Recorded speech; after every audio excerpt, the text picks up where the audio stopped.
Hi everybody, and welcome to our very first group review of One Point Perspective. Um, I just have a few comments to make before we get into um, taking a look at individual assignments. The first one is I've got a lot of helpful tips that you've probably seen. Uh, Hold on just a minute here. So this is just at the top of the assignment. I just put down, I think, the tips that I've noticed for this class can be most useful. So please take a moment to take a look at them. I'll comment just on a couple of points here. Um, the first one being that in weeks 1 through 3, we're going to be covering the three different types of perspective: 1 point, 2 point, and 3 point. And we're going to start out with the simplest one, 1 point perspective with one vanishing point. And then we'll be moving forward to second, 2 and 3. And I would say, as I mentioned in my tips, my helpful tips, the first 3 weeks are, I think, the most important for this class. Um, and so I'd really, and the reason why is because they're the foundation for the rest of the class. And if you really, I think if you really get these perspective forms, the rest of the class you're going to breeze through. So do make sure to spend some time working on these drawings, even if you feel like you get it the first time through.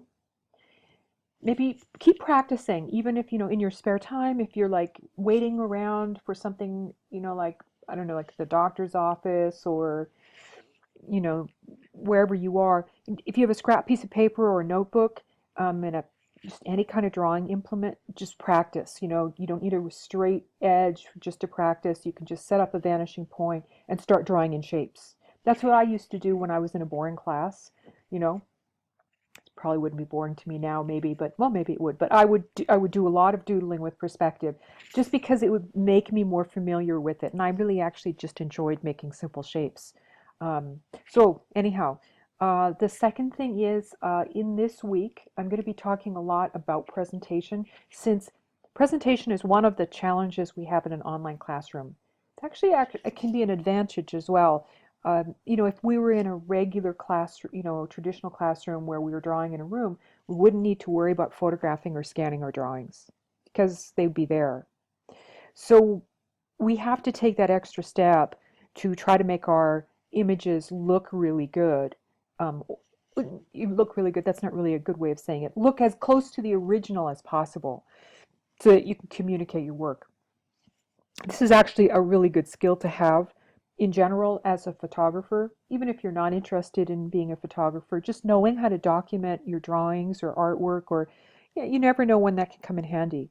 So I think it's valuable. And one of the great things about doing the technique in the first week and focusing on it is, once you have done it, like you figured out the right space to photograph, if you're photographing your work, like the right room or the place, with the best lighting, the best angle, you can get that set up. And then if you're taking your work into Photoshop, you can figure out the best tools to, um, fix any things that happen when you photograph your work. The color can be weird, or it can be dark, or things like that. And so you can kind of get that all straightened out in week 1 and then just cruise through using the same technique. So again, I'll be focusing on that in our first and second assignments, and giving you some individual feedback on how you're doing with that. And then the rest of the class, I'll let you take that information and apply it. Okay, on that note, I also just want to say that this class requires Photoshop. That's why we have the requirement. And But if for whatever reason you don't have Photoshop at this point, you can always download a free Photoshop trial at adobe.com. It's a 30-day trial. It's not going to take you through the whole class, but perhaps it'll get you through, 30 days, which is good. Another thing you can do is you can use, since we are only going to be using Photoshop to kind of do basic things like cropping our drawings, adjusting the color, there's lots of other actual photo editors that you can use. You may already have one available to you. If you don't, I'm going to recommend this website called Pixlr, pixlr.com, Pixler. So you can open images from your computer and actually do a lot of corrections in here. You can crop your drawing if you've got excess. You can, turn it into black and white to get rid of some of the yellow. You can adjust the color or the kind of the contrast. So this can be a really good, it's actually very powerful. So you might be able to just use this instead. Okay, so the main thing is, not the tool that you use to get your drawing looking good. It's that you do take that time to do it. Okay, that's it for what I wanted to say. Let's get started with your drawings. Oh, one last thing I wanted to mention before we get started. Typically, I always do the critique the day after it's due. So typically, I'm usually want to do it on Saturday morning, but I noticed that there wasn't that many submissions at this point. Um, and there still isn't that many. I wish there was a few more. There's a lot of people that participated on the Introduce Yourself thread. So keep that in mind that this is when I do the review for if you want your work reviewed within this environment, like you guys here have done, get it in on time. And then you can join the class. It's a really good experience, and you can get some live feedback. Okay, I think that's it now. Okay, Courtney. All right, yeah, this looks good. It looks like you really understood the creating a one-point perspective. What makes one-point perspective unique is that in all of the three different forms of perspective, 1, 2, and 3, the only thing that we're actually changing is where we're standing in relation to the object. That's it. It's really just that simple. Um, Even though it seems more complex. And so in this one-point perspective, we're actually standing face on. So an object is it's like we're square with the object. And so that means when you work with rectangles or squares, for example, you get this nice 90-degree angle with everything. And then everything else that's not facing you vanishes to this one point. So I think you've got this really, really nicely done. It looks like you've got a lot of different shapes. And this assignment asks you to have half the shapes that are see-through and half opaque, which I think you did a nice job with. And I think your craft looks really good here as well in terms of really, having your guidelines slightly sketched in and then darkening your edges. And you've done a nice job here at creating nice even lines. In drawing, there's so many different styles of drawing. It was freehand drawing, observational drawing, where I tend to like a really loose, very kind of more expressive line. I like that kind of style of line. But in perspective, I really think that it's better to focus, as our assignments talk about, really crisp, clean lines, getting things more kind of mechanical looking, because then you can see the accuracy of your perspective and then you can increase the realism of it. So I think what you're doing here is a good approach. You've got uh, you wanted to have some sides, that the foreshortening sides get shaded in, and you've done a nice job here as well, creating nice even shading. And your presentation also looks really good. You've got like the white of the paper, all of your lines are evident. It looks nice and even in terms of the lighting. So whatever you did with this, just keep doing it for the rest of the class. I think you're in good shape with presentation.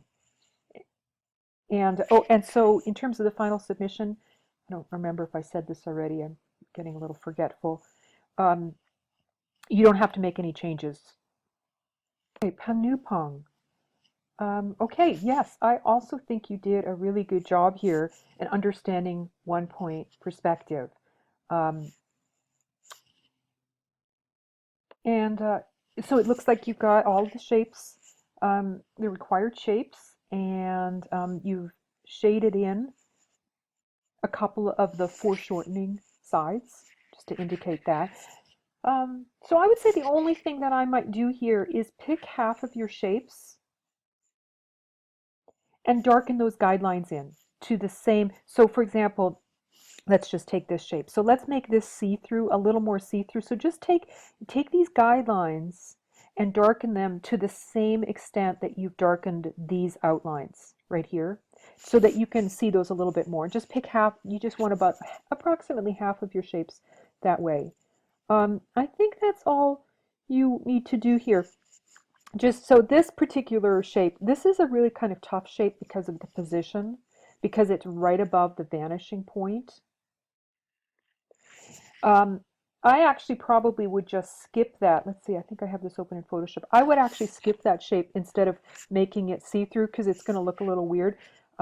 just because of the nature of its position. But if you do decide to do that, so what's going to happen here is just like you see how in this triangle that this line is parallel to this line, and this line is parallel to this line. That's exactly what you wanted to do, is make, so instead, so your bottom triangle, here's the triangle at the back, like the back side of that triangle, it would actually be parallel so to this line. So instead of the line you have here, it would actually be like so.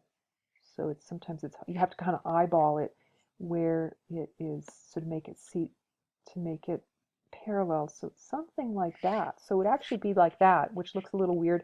And then it gets joined up. That's the top edge of it. Like, so this edge right here is actually this edge right here in the see-through. You can see how even, doing it accurately, it looks just a tiny bit strange. But if you do decide to do that, that's what that would look like. Okay, so that's it. Otherwise, everything looks good. Okay, Dominique. Okay, yeah, overall, I think that you've got a good understanding of one-point perspective. Everything is vanishing to that one point. Um, so I think on the conceptual level, you've got a good handle on this assignment. I would actually say that you just want to keep practicing this a little bit more, and working on your craft. Making sure all of your lines are parallel. Um, right here, this guy right here seems like it just needs to be worked on a little bit more. It's a little fuzzy in here where the lines are going. So kind of practicing that just a little bit more, making sure that your lines are parallel. So for example, this line right here with your triangle should be like so. Well, let me just get a little bit of a darker line here.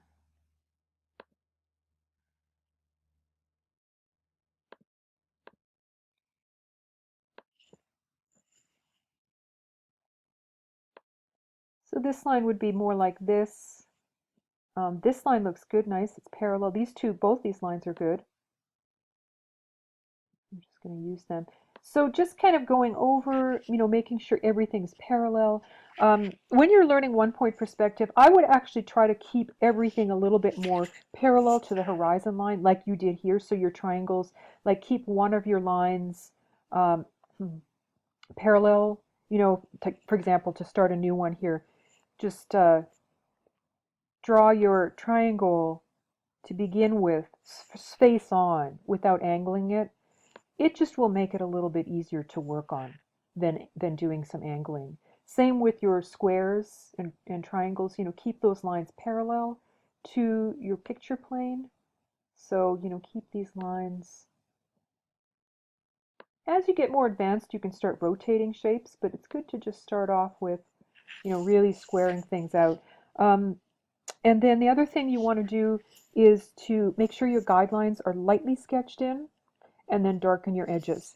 So, when you work with your guidelines, take your hardest pencil, really get it nice and sharp, and then really accurately draw your lines, and then go back once you're happy with your shape and darken those edges so that they're darker, and really nice and even. Okay, so that's the main thing. You've got your edges, your foreshortened edges, shaded in. Just I would make sure to kind of keep that a little more even. Slow down, your drawing a little bit more. Um, get those shaded in nice and evenly. Um,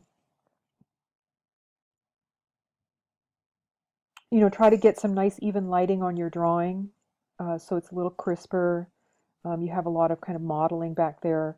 So, kind of just play with that. Make sure you crop your edges. So this class, again, as I mentioned previously, it is really so much about accuracy. And the more you can work on your craft and accuracy, I think the happier you'll be with your drawings, and the more you can really absorb the information about what we're doing. Okay, so that's what you want to do for the final submission. Abigail, well, I'm glad that you were able to get your drawing in. That's terrific, and hopefully, even if you have to submit your assignment a little bit early, I would do that, so that you can really just aim to get it in by the deadline so that you can be always a part of the group critique. That's really always my goal for students, is that you can participate. So I'm glad you were able to get that in. And as I mentioned earlier on, I extended the day of my group critique just to give, folks a little bit more time in that, on our first assignment. So just keep that in mind.